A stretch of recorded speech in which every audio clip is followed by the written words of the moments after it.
Welcome back to the deep dive. Today, we are focusing on something that, well, if you just look at the ingredients, it seems almost laughably simple. Right. Flour, eggs, milk, boiled in water, a boiled bread dumpling. Exactly. But the stack of sources we pulled for this deep dive confirms we're looking at something way more profound. Definitely. We're diving into knedliky. That's the iconic Czech boiled bread dumpling. And our sources, pretty much unanimously, call it the fundamental heart of Czech cuisine. It really is an amazing study. You know how such a humble food can carry so much cultural weight? I mean, everyone knows dumplings exist across Central Europe. You've got Austria's knödel, Poland's paczki. So lots of variation. But the Czech knedlik is, well, it's a specific institution. So our mission today, for you listening, is to cut through that simple ingredient list. Yeah, give you a shortcut, sort of. Exactly. A shortcut to understanding why this seemingly basic side dish is actually this profound symbol of Czech national identity. Weaving together history, tradition. And, surprisingly, a pretty high level of technical skill in the kitchen. Absolutely. And let's start right at the beginning with the word itself, because there's a whole linguistic story there, isn't there? There is. The word knedlik, it actually comes from German, from knödel. Which means what? Like dumpling. Dumpling, or a small, round dough ball. Something like that. But the real story is how the Czechs took that concept, that borrowed word. And just made it completely their own. Functionally their own. That functionality is key. So these dough-based dumplings first started popping up in the Bohemian region way back. We're talking the Middle Ages. Around the 13th century, the sources generally say? Yeah, right around then. It lines up with when grains were really becoming the staple food across Central Europe. Makes sense. Better milling, trade routes. Right. Suddenly making leavened dough or boiled dough became, well, essential for feeding people. And what seems really crucial, reading through this, is that while, yes, similar recipes were around in Germany, Austria, Poland, the sources stress that the distinct Czech version was perfected specifically in Bohemia. It wasn't just about, finding a quick way to fill bellies. No, it was designed. Good Yeah. culinary engineering. Exactly. Engineered to be the perfect companion, the essential partner for those very specific, rich, often heavy meats and sauces that really define Czech cooking. It was a response to the climate, the local ingredients. Totally. Those rich sauces, think root vegetables, cream, thick meat gravies, they needed a vehicle. Something plain bread or potatoes just couldn't quite handle. And that's where the knedlik structure comes in. That's the key innovation, that unique, almost sponge-like texture. It's designed to soak up maximum sauce without just dissolving into mush. That functional perfection really pushed it into the historical record. We found one of the earliest big references in a major 17th century cookbook. Ah, yes. Domácí kuchyňska, the Czech home kitchen. That's the one. Yeah. And the description in there just says it all. Yeah. Knedlíky are famously described as So what was it? the dough that completes the meal. Right. Completes the meal. And I think we need to pause on that for a second.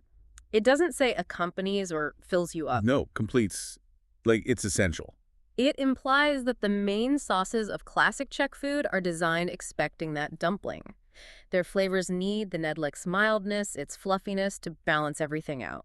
So without the knedlik, the whole flavor profile is off. The meal's just unfinished. Precisely. It's an architectural necessity for the dish, not just some optional side.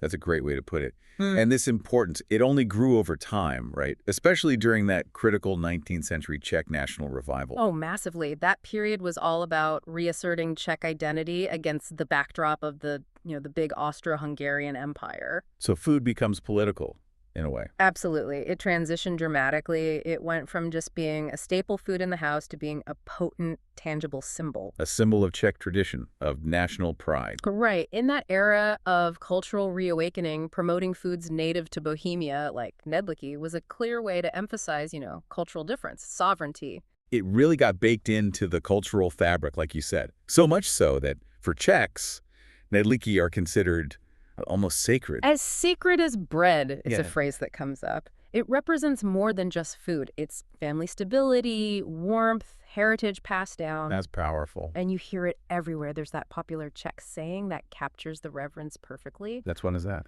Without knedliky, the meal is not complete.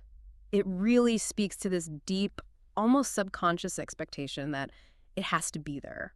So when does this sacred dough actually appear? What are the key moments?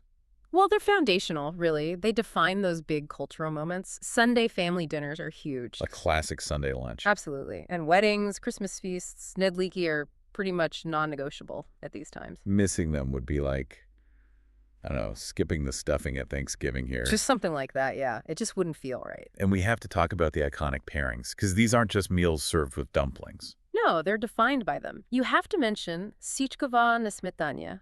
Okay, break that down for us. That's the beef sirloin, but it's served in this incredible, rich, slightly sweet cream sauce, usually with cranberries.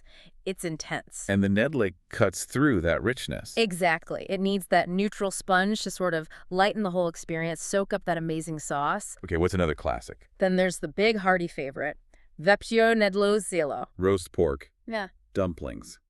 And nebli. Sauerkraut.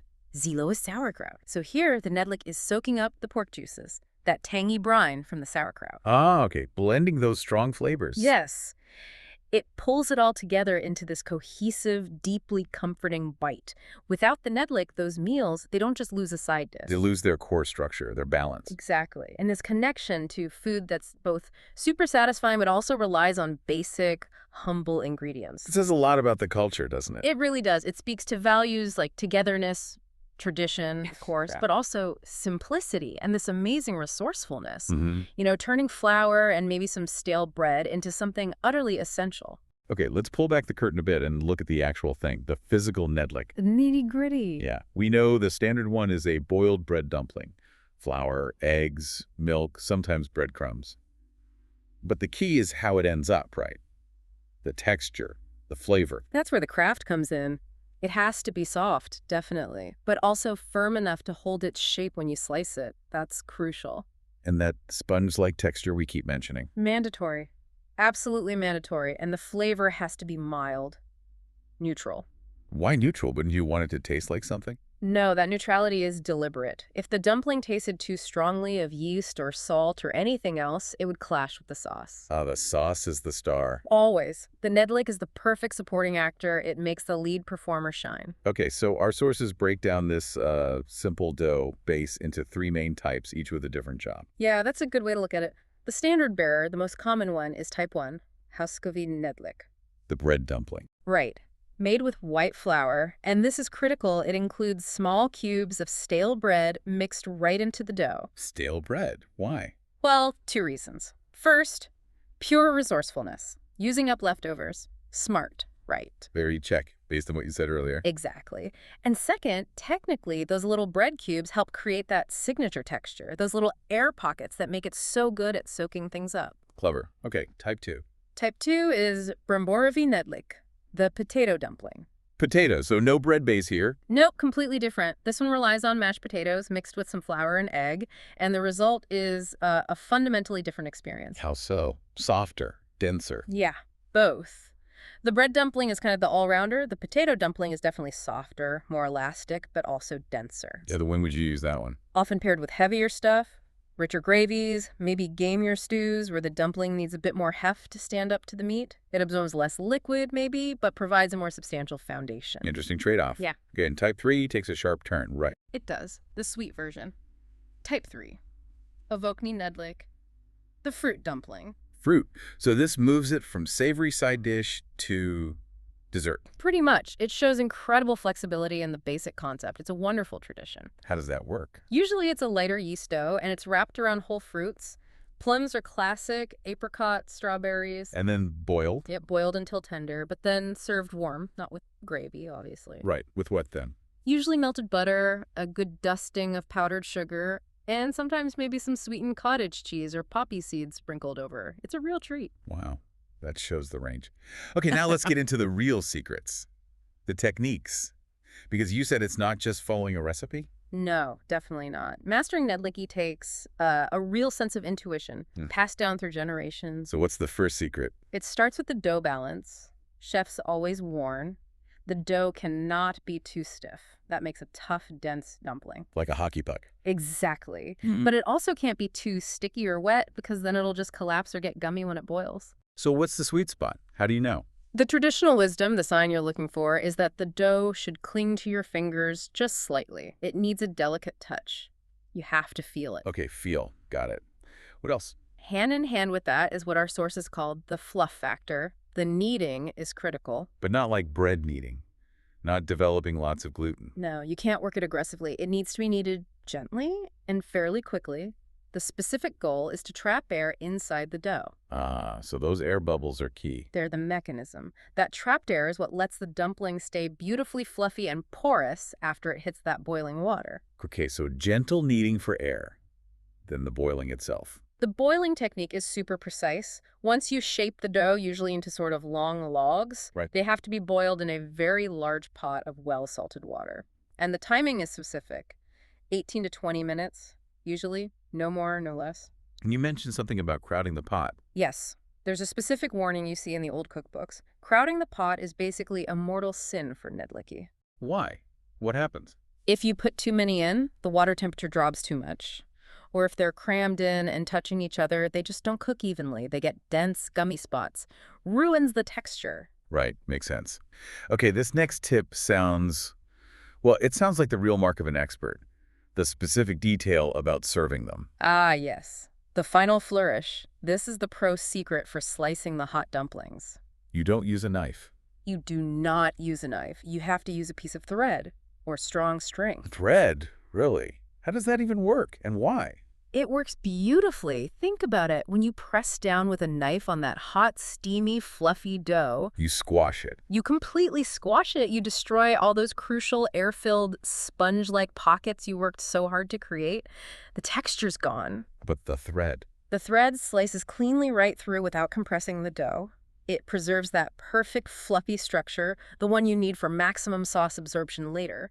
That is brilliant. Such a small detail, but it speaks volumes, doesn't it? It really does. It Yeah. shows the level of precision, the care that goes into a dish that looks so simple on the surface. And this commitment to technique, to classifying types, it's not a modern foodie thing. It goes way back. Oh, yeah.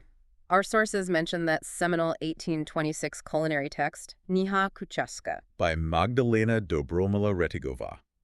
What was so important about her book? Well, Redigova's work was groundbreaking because she was one of the first to really classify and describe multiple distinct types of knedliky. So document the differences between bread, potato. Exactly. Moving beyond just the basic bread dumpling, it really shows the craft evolving from, generalized peasant food into a recognized national culinary art form with its own specialized rules and variations. So if we look back at this whole journey, No. what's the big picture? We've seen knedlíky go from just being necessary food, To a symbol identity, from basic resourcefulness, to an almost sacred national dish. It really completed the full historical arc. from peasant food to far. To high society emblem.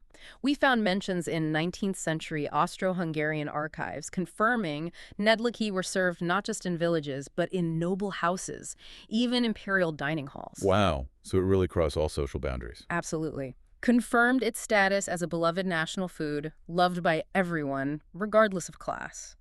Which brings us back to that final piece of wisdom from Czech chefs about how you have to approach making them. Right. It demands patience, intuition. Captured in that quote that's about more than just cooking. If you don't talk to the dough won't listen to you.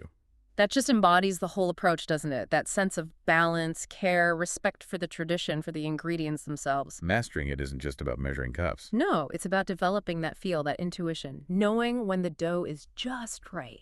And when you get that perfect, fluffy knedlik, You've really captured something, a piece of that comfort, that heritage. This deep dive has definitely shown us that this humble boiled bread it really is a warm, soft slice of the Czech heart. It connects history, tradition, technique, identity. all in one simple dumpling. It's proof, isn't it? The most resilient traditions are often found in the simplest foods. Absolutely. So we'll leave you, our listener, with this final thought to chew on.